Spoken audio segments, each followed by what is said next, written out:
What's up mga kababayan? News that matters here. Dito sa video natin ngayon ay ating panoorin o pakinggan itong mga nagbabagang balita. Grabe itong revelasyon ni Ka Eric Celis mga kababayan na kanyang sinabi na may nangyaring bayaran o pagpupondo dito sa ginawang pagboto ng mga lower house, may isulong lamang ang impeachment laban kay VP Sara. Naku naman po na ang sistema mga kababayan nakatanggap di umano ang mga bumoto sa impeachment na kongreso ng perang tumataginting sa 10 to 20 million pesos na kung itototal lahat ay nasa 3 bilyon di umano ang nagastos ni Tambalos sa ginawa niyang ito. Grabe naman yan. At kung sino-sinong mga congressman at congresswoman ang bumoto, ating mapapanood dito sa video na ito. Pero bago ang lahat mga kababayan, huwag niyo po sana kalimutang mag-like at subscribe para updated ka sa mga uploads ko araw-araw. At yun na nga no, mga kababayan, ngayon na naakyat na sa Senado itong impeachment kay VP Sara, sino-sino kaya sa mga senador no ang papayag dito? Na panigurado itong sina Grace po at Senchis na makabangag, matik ng pipirma agad dito sa impeachment. Na nangangailangan na lang sila ng 11 mga kababayan, 11 pang boto para matuloy na patalsikin sa pwesto itong si VP Inday Sara. Kung kaya naman hindi ko na patatagalin pa, ito na ang buong video. Ang requirement minimum para magkaroon po ng tinatawag na affirmation signatory para maging valid at maging articles of impeachment, ang complaints na inihain sa House of Representatives, dapat magkaroon po ng affirmation signatories na mga 103 na kongresista. Subalit, umabot ito ng 215. Alam na, nag-caucus na sila eh. Ang, di ba, sinabi ko na dito na last year pa may safe house na kinuha para gamitin ang phase 1, phase 2, phase 3 ng total political demolition job and special operations against the Duterte group. Lalo na po kay Sara Duterte bilang pangalawang pangulo at kay Rodrigo Duterte bilang former president who still happens to be a rockstar political figure sa Philippines. Nirerespeto pa rin po siya at kinikilala ng mga taong bayan. So ano pong nangyari dito? Hindi po nasunod ang tinatawag na procedures. Dapat po, bago nagkaroon ng permahan, nagkaroon muna ng deliberation o pagdinig at mga evaluation sa Committee on Justice. Hindi na Kaya nga ka Eric, lahat nagulantang sa balita na biglaan tong ginawa no ng mga nasa lower house. Grabe. Nabiglaan din napabalita na ipapasa na ito sa Senado at walang kaalam-alam ang taong bayan patungkol sa naganap na meeting sa lower house. po ito sinunod. Niratsada at ni-railroad ito papunta sa Speaker of the House and then biglang nag-convene nang masigurado na nila ang mga affirmation signatures. So wala na pong pagpapaliwanag at malinaw po na hindi naman ito nakabatay sa ebidensya o nakabatay sa patas na layunin na bibigyan ng objective, fair, and transparent na pagkakataon ang Vice Presidente bago po siya gawan ng impeachment, consolidated articles of impeachment at i-transmit sa Senado o hindi na in-evaluate. Kasi political process ito. Pag sinabing political process, to be frank and straightforward, it's a numbers game. So kung may numero ka sa House of Representatives, which yan po ang problema natin kay Marcos. Hindi makausad kasi nga sinasakal at sinasakmal nila Martin Romualdez ang mga kongresista. They do not exercise independence and objectivity anymore.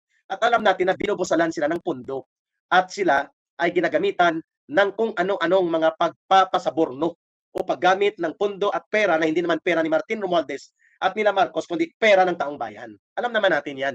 We were not born 30, 40 years ago para hindi ito maintindihan. Na parang ngayon lang tayo nakakita ng ganitong maniobrahan. No! So klarong-klaro na ito may laro ng lobbying. Ang tawag dyan, lobbying. Pag sinabing lobbying, may pundo na gumalaw. Of course, by the hundreds of millions yan. Baka billion pa kasi 200 plus ang gumalaw. No? Mantakin mo mga kababayan. So kung magta 10 million to 20 million funds lang ang gagamitin, na kaya nilang hugutin at kaya nila yan imaniobra, pwede pong umabot ng mga 2 hanggang 3 bilyon ang ginamit dito na pondo. Alam na ninyo kung anong Grabe mga kababayan, mantakin yun, 3 bilyon. At kada isa sa mga bumotong congressman at congresswoman nakatanggap di umano ng 10 to 20 million pesos na halaga. Kaya hindi nakataka-taka kung bakit marami ang bumoto. Na-impeach itong si VP Sara. Hindi tama to mga kababayan. Kaba ng bayan ang inuubos nila. ibig sabihin yan. Yan ang tinatawag na lottery money. No? May, kung sa Ilonggo pa may pasaborno, may reward. You cannot have the numbers if you do not have the purse. No? Alam na, Yan ang ibig sabihin natin. So ni-railroad ito at pagkatapos na i-railroad ay ipinaakyat sa Senado. Okay. Ngayon, matatanggal na ba si Vice President Sara Duterte sa kanyang pagiging pangalawang pangulo? Hindi po. The House of Representatives, no matter how many times na sila po ay magpasa ng impeachment resolution against Sara Duterte at i-transmit nila every year, kasi once lang naman yan every year, ang pwede mong mag-file ng impeachment complaint sa isang impeachable official, kahit taon-taon mag-submit sila at magpakyat ng impeachment complaint or articles of impeachment sa Senado, hindi po matatanggal automatically o ura mismo ang Vice President na si Sara Duterte, sapagkat dadaan yan sa tamang proseso na i-convene mo na ang Senate as an impeachment court, and then magkakaroon po ng impeachment trial. Ayun. At pagkaroon ng impeachment trial, pwede pong mag-present ng counter evidence, counter testimonies, witnesses, and i-challenge na po ni Sara Duterte at ng kanyang legal team ang mga walang katuturan at mga kasinungalingan at demolition job na uri ng reklamong impeachment daw doon sa Senate Impeachment Court. Doon po yan dadaan. So hindi yan automatic na pagtanggap, automatic remove from office. No. Magkakaroon po ng pag-convene sa Senado na i-convert Dapat nila lang. ang kanilang mga sarili bilang mga senator judges. Ayun. Hindi nakatakataka mga kababayan kung itong sina Grace po, Senator Cheese, no, at iba pa, bumotong i-impeach si VP Sara. Tandaan natin na makabangag ang mga ito. Yun, mga hukom po sila. Kagaya po ng nangyari kay President Joseph Estrada, hindi natapos sapagkat po sumayaw-sayaw si late Tisia Kinooreta ng sayaw ni Salome sa Senado at nagalit ang taong bayan na hindi pinabuksan ang mga sobre na naglalaman ng mga pirma ni Jose Pidal na si Joseph Estrada pala talaga. Ayun. So klaro ha, hindi po yan automatic na matatanggal sa pagkapangalawang Pangulo si Sara Duterte kahit taon-taon pa gawin ang impeachment complaint at iakyat sa Senado, not until and unless the Senate through trial and through full-blown impeachment court proceedings at pagkatapos ng paglilitis at balanse ng mga ebidensya at mga pagsasakdal kay Sara Duterte, saka pa po magdedesisyon ang Senado kung i-convict nila on the charges filed with the impeachment articles laban kay Sara Duterte. At doon na papasok ang pangangailangan na kailangan mayroong 16 senators na mag-approve sa pagboto ng yes to convict Sara Duterte. Doon pa pwedeng ma-remove ang Vice President o sino mang impeachable official. See? Lalo na ngayon, hindi ito tinalakay ng Senado sa plenary as they declared adjournment today. And the resumption upon declaration this afternoon of the Senate session will be on June 2. And mukhang ganun din po ang sa House of Representatives. So bakit ito minadali? Kung hindi naman pala ganun ka sapat ang panahon para ito ay pag-aralan, tanggapin ng Senado at gawin ang nararapat na naaayon sa kanilang mandato sa saligang batas. Alam na, sumasambulat po ang isyu ng korupsyon ni Marcos at ni Romualdez. Sumasambulat po at umakalat na at sumasabog ang iskandalo sa hinukus-pukus at inistapa na budget for 2025 na pinalusot at pinirmahan ni Marcos, which is more serious and worthy of real and truthful impeachment complaints that will remove Marcos from the office of the president.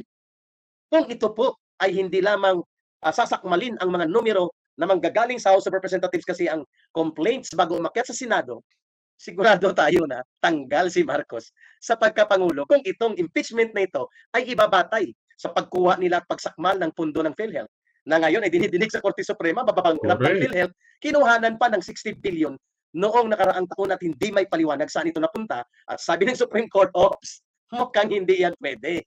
Malversation.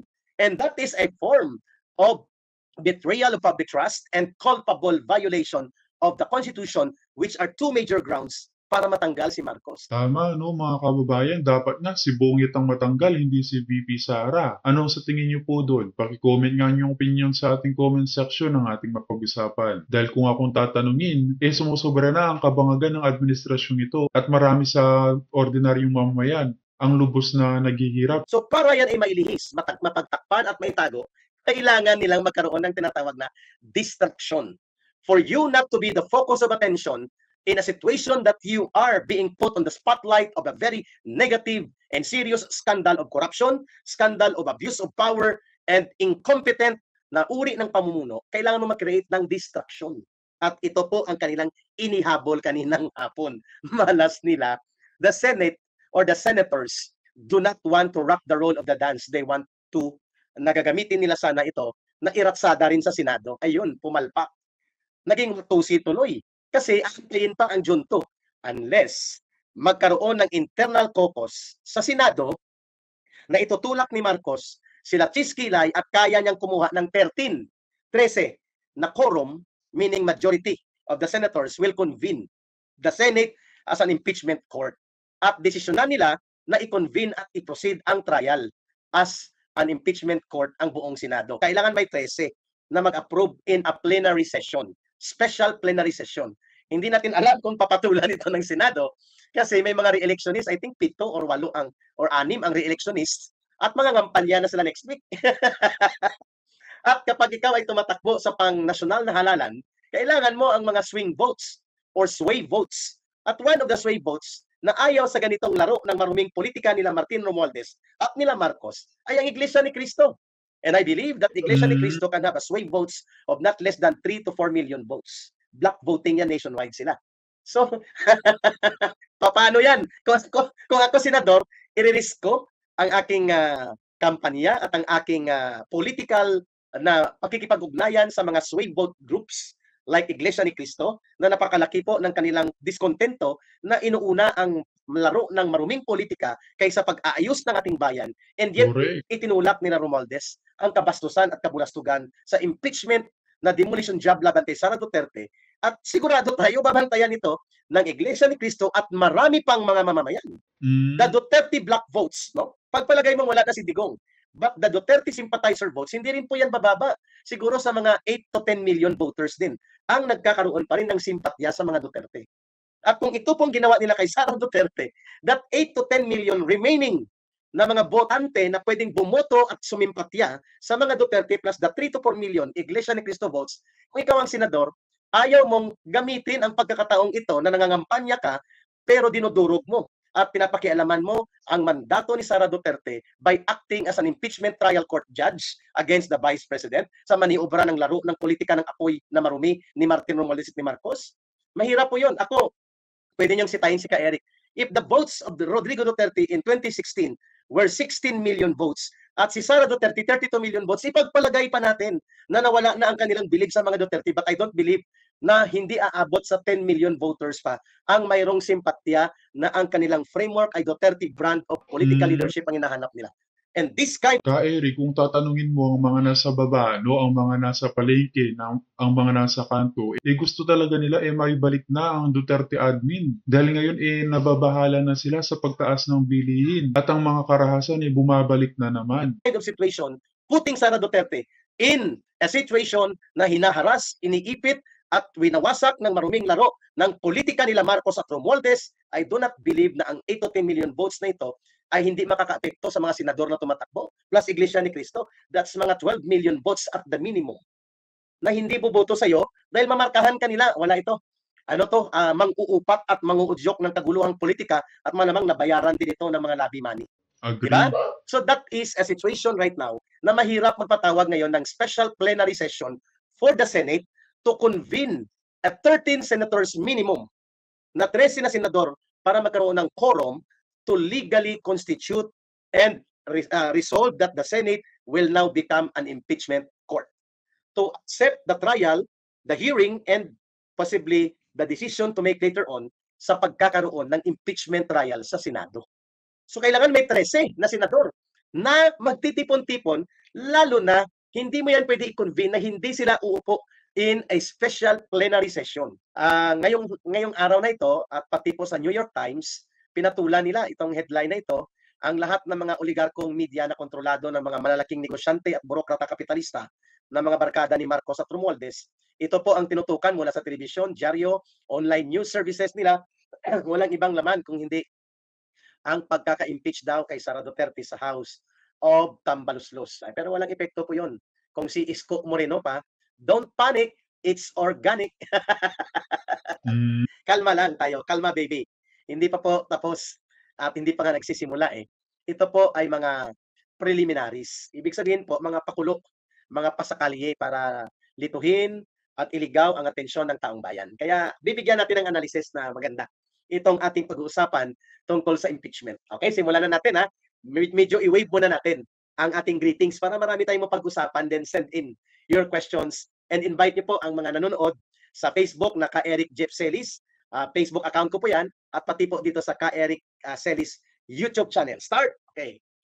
Ang impeachment po ay isang political process. Hindi po ito isang judicial o criminal o civil procedure na kagaya sa korte. Bagamat may civil procedure component, hindi naman po siya pareho po sa exactly the same way na nagkakaroon ng court trial sa regular na mga korte. Okay?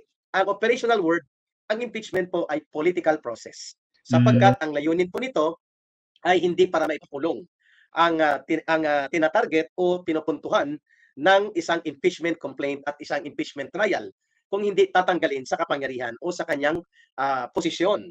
Mayroon lamang limitado na mga tao o opisyal ng gobyerno na nahalal o na-appoint na mayroong impeachment level ang kanilang antas na pwede silang ma-remove sa kanilang posisyon maliban na lang kung sila ay mag-voluntary resign o mamayapa sila while in office. Kagaya ng namayapa ng maaga, no?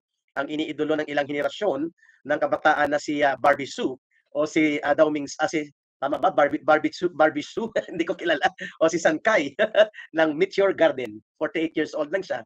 Namayapa na siya, no? At napakalungkot, no? By the way, yung makita mo yung mga anak niya, ang mumurang edad pa, 8 years old and 10 years old, habang ipinapasok po ang kabaong na may laman ng bangkay o katawan ni Barbie Sue upang siya ay i-cremate. No?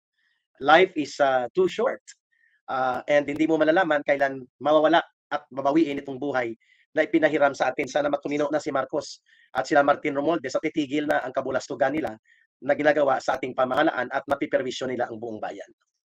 So balik tayo dito sa impeachment. So ang impeachment is a constitutional political process na pwedeng gamitin upang i-remove o tanggalin sa posisyon ang isang opisyal ng gobyerno, either elected or appointed. Okay? Sino po ang covered ng impeachment as a way of removal from office? Una po, ang presidente ng Pilipinas. Pangalawa dyan, ang pangalawang pangulo. Hindi po covered ang Senate President at ang Speaker of the House. Hindi po sila impeachable officials. Sila po ay pwede ma-remove by way of kaso sa ombudsman, Sandigan Bayan, o sa mga recall election ng kanilang mga constituents. Okay. So impeachment, target niyan na pwedeng matanggal sa kapangyarihan ay presidente, vice presidente. Yan ang immediate na mga impeachable officials. Sino pa po? Lahat ng miyembro ng Supreme Court. Impeachable officials sila. They cannot simply be removed. Kahit sila hindi elected, sila ay appointed by the president, but they are also protected with a security of tenure in office na kung hindi sila mag-resign o kaya hindi sila matanggal like kay Sereno na nagkuwaranto na from the start ay voided ang kanyang pag-assume ng kanyang pagiging Supreme Court Chief Justice, ang impeachment po nag-a-apply also sa pagtatanggal sa pwesto o sa kanilang posisyon sa mga kasapi mula sa Chief Justice at mga justices ng Supreme Court. Hanggang doon lang so mga justices ng Court of Appeals hindi po pababa hanggang sa mga RTC or MTC. Okay, sino pa mga impeachable officials? Ang mga constitutional bodies which include ang COMELEC. So ang chairman at ang mga commissioners ng COMELEC, they can only be removed, no, aside from resignation or death in office by way of impeachment. Ombudsman, ganun din po. At kasama po yata ang Commission on Audit, no, or COA, ang commissioner nito. O yung namumuno ng COA. Kasi sila ay constitutional body rin, no? Yan ang pagkakakuha ko sa sinasakop o sinasaklaw ng impeachment as a way of removal from office. Okay. Number 2, saan po pwedeng magsimula at pasimulan ang impeachment complaint? Ito po ay pwedeng pasimulan lamang sa House of Representatives o ang tinatawag na lower house. Diyan po pwedeng mag-file ang isang mamamayang Pilipino assisted by a lawyer or isang kongresista na may ganung counterpart na isa o dalawa na pwede pong tumulong at mag-endorso sa unang bahagi nito para ma-file. And then, doon po uusad ang verification. So parang pag ginamit ang impeachment complaint as a way to remove a certain impeachable official, that can be the president, that can be the vice president, ang pwedeng pagsimulan yan sa lower house, sa House of Representatives. Either yan ay independent private citizen initiated or any member of the House of Representatives. Okay? So mula doon, normally, kung hindi po yan i-railroad, kagaya ng ginawa nilang kawalanghiyaan na hindi na po dinaan sa tamang proseso, wala na po ang pagkakaroon ng committee review. Sa Committee on Justice dapat yan mapunta, and then ang Committee on Justice ay gagawa po ng karampatang report sa plenary. At doon po magkakaroon ng pagbubutuhan o paglalagay ng affirmation signature na mag-iendorso na maging valid for transmittal ang impeachment complaints na inihain doon sa House of Representatives. Hindi na po nasunod ito. Ni-railroad na po ito mula sa office ng House Secretary General, idiniretso po sa Speaker of the House kay Martin Romualdez at nag-caucus at nagpaikot ng pirmahan and then tapos na. So there was no transparent and clear determination of so-called probable cause. No, wala na po ito na may basihan ba? May sapat bang pwedeng gamiting ebidensya? Wala eh. Basta nagpaikot lang ng pirma ito si Dingback Shaquin, no? Hindi naman ito taga Iloilo talaga, taga Leyte ito. Mga Loreto, ito yung mga kaalyado yata ito nila Martin Romualdez din sa Leyte, ang sobrang sip-sip na si Janet Garin, no? Congresswoman siya ngayon sa 1st District of Iloilo. Kasi ang asawa niya, taga Iloilo, no? Naging congressman din si Richard Garin na ngayon ay mayor sa Miagao, Iloilo. Pero itong si Dingback Shaquin na si Janet Garin, hindi po yan taga Iloilo, tubong Iloilo. Yan po ay taga Leyte. Okay? Si Janet Garin. So, siya ang itinuturo na nagpaikot po ng niratsada at ni-railroad na impeachment complaints, no? Na pagpapirma.